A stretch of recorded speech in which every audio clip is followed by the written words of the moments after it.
زکوٰۃ حقیقت میں ہے کیا، اس کو سمجھ لیجیے۔ زکوٰۃ کے اعتبار سے بھی شریعت اسلامی کی روح سے مال جو ہے وہ دو قسم کا ہے۔ جیسے زمین میں نے عرض کیا دو قسم کی، خراجی عشری، ایسے ہی مال باطنی، اموال باطنی، اموال ظاہری۔ کسی شخص نے گھر میں کچھ پیسہ رکھا ہوا پس انداز کر کے، یہ اموال باطنی ہے۔ کسی نے زیور رکھا ہوا ہے، چلیے سونے کی ڈلی رکھ لی ہے کسی نے، کسی برے وقت کے لیے، پتہ نہیں نوٹ جو ہے وہ تو دھیرے کے رہ جائیں، جیسے کوئی دینار ہو گیا تھا، کہیں ایسی آفت نہ آ جائے تو تھوڑا سا تھوڑا لے کر رکھ لو۔ یہ جو گھر میں چھپا ہوا مال ہے یہ اموال باطنی ہے۔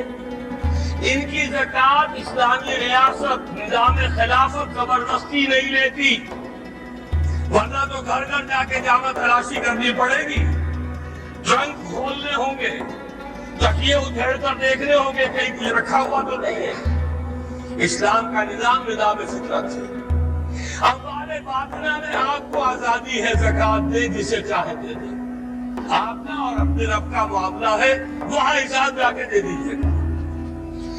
اموال ظاہری کی زکوٰۃ جبرن لی جائے گی۔ وہ کیا ہے؟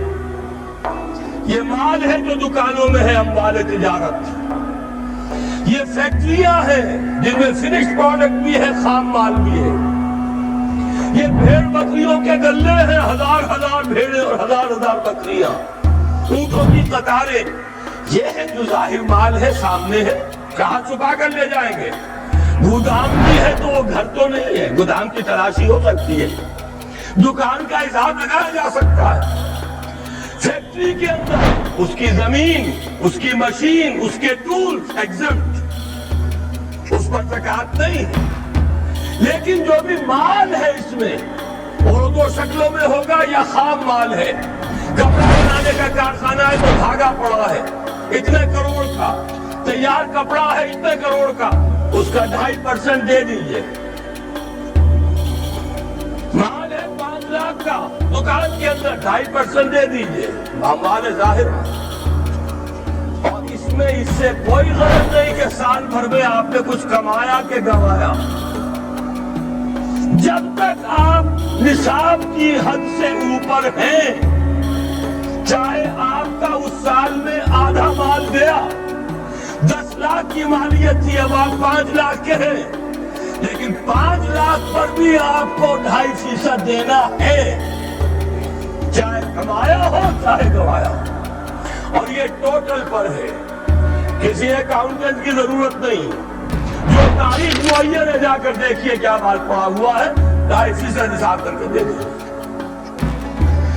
اتنی رقم آئے گی۔ ابھی جو کہہ رہے تھے جنرل صاحب کہ یہ نعرہ بھٹو نے لگایا، یہ بالکل وہی بات ہے جو علامہ اقبال نے فرمائی ہے۔ مغربی تہذیب میں بھی ایک حصہ حق کا ہے، اگرچہ باطل نے اس کے اوپر پورا غلبہ حاصل کر لیا، لیکن حق کا حصہ اس میں بھی تھا۔ وہ کیا تھا؟ اوہام پر اپنی بات نہ قائم کرو۔ لا تقف ما لیس لک بہ علم ان السمع والبصر والفؤاد کل اولئک کان عنہ مسئولا۔ علم پر بات کرو، وہم پر نہیں، محض تصورات پر نہیں، محض توہمات پر نہیں، علم پر۔